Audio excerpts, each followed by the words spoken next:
सनातन धर्म के लिए बहुत ही स्वर्णिम अवसर आया है जब उनके आराध्य देव मर्यादा पुरुषोत्तम भगवान श्री राम अपनी जन्मभूमि में 501 साल बाद घर वापसी करेंगे। देश के यशस्वी प्रधानमंत्री नरेंद्र मोदी के कर कमलों से 22 जनवरी को होने वाले श्री राम मंदिर प्राण प्रतिष्ठा महोत्सव में देश भर से संतों के पीठाधीश्वर व संतों का समागम होगा। 5000 विशेष संतों को श्री राम जन्मभूमि ट्रस्ट की ओर से आमंत्रित किया गया है, जिसमें नगर के श्री राम कथावाचक परम पूज्य मोहन भाई जी को 5000वां आमंत्रण पत्र रविवार को मिला।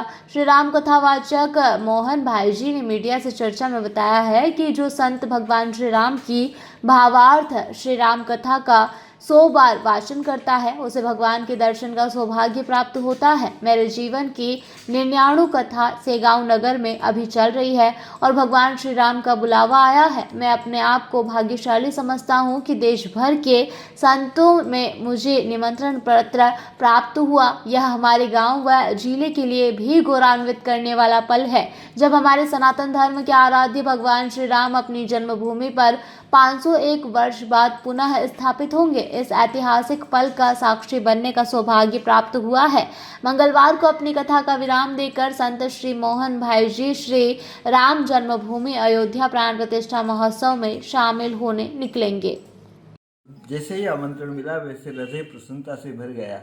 क्यों कि फलश्रुति रामायण के पाठ की हमने संतों से सुनी थी कि जो 100 पाठ रामायण के कर लेगा उसको राम जी का दर्शन होगा। तो अभी मेरी 99 कथा राम कथा यहाँ से संपूर्ण हो रही है।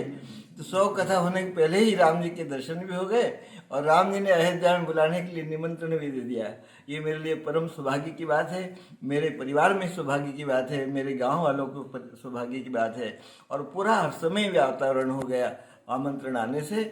और मैं अपने आप को बहुत प्रसन्नता व्यक्त करता हूँ कि जिले से भी मेरे पास फोन आ रहे हैं कि आपको आमंत्रण मिला है, हमें बहुत प्रसन्नता की बात है। रामलला मंदिर में विराजित हो रहे हैं, इस पर आप क्या कहना चाहेंगे? रामलला 500 बरस तक तो वो बंद रहे तालों में और कुटिया में रहे। इतनी तड़प थी। मुझे एक ने पूछा भी कि रामलला इतने दिन तक क्यों बंद रहे हैं। हमने कहा कि कलयुग में आए हैं भगवान, तो कलयुग के वातावरण को उन्होंने स्वीकार किया। नहीं तो वो जब कलयुग को बना सकते हैं तो क्या मंदिर नहीं तोड़ के बना सकते थे? वो सब कुछ कर सकते थे। लेकिन जिस देश में जिस प्रकार से जिस युग में त्रेता युग में आए तो वनवास हुआ, तो मनुष्य जैसे वनवास भी गए। तो जो रावण को पैदा कर सकता है तो रावण को मार भी सकता था, वनवास क्यों गए? लेकिन उस युग के प्रभाव से उनको बन जाना पड़ा। कलयुग में जब प्रादुर्भाव हुआ भगवान का, कलयुग में अभी प्रत्यक्ष रामलला है, लेकिन कलयुग का रूप का उन्होंने स्वीकार किया कि कलयुग में हमें भी न्याय पाने के लिए 500 वर्ष लग गए। तो सत्य जीतता है, देर भले ही हो। और इसी कारण से भगवान कुटिया रहे।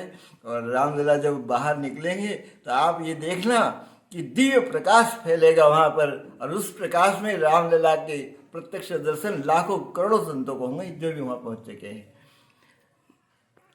जैसे कि मिली जानकारी के अनुसार आपका नंबर 5000वें संत में आया है। हाँ, इस पर आप क्या कहना चाहेंगे? ये कितनी बड़ी सौभाग्य की बात है कि हम तो गधे पर बैठने काबिल भी नहीं थे।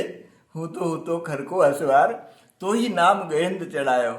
लेकिन भगवान के नाम सुमरण करने से, राम नाम कथा करने से 5000 संतों में, उच्च कोटि के संतों में हमारी गणना आखिरी अंक में आई है। 5000 पूर्ण तभी हुए जब हमारा नाम उसमें आया गया।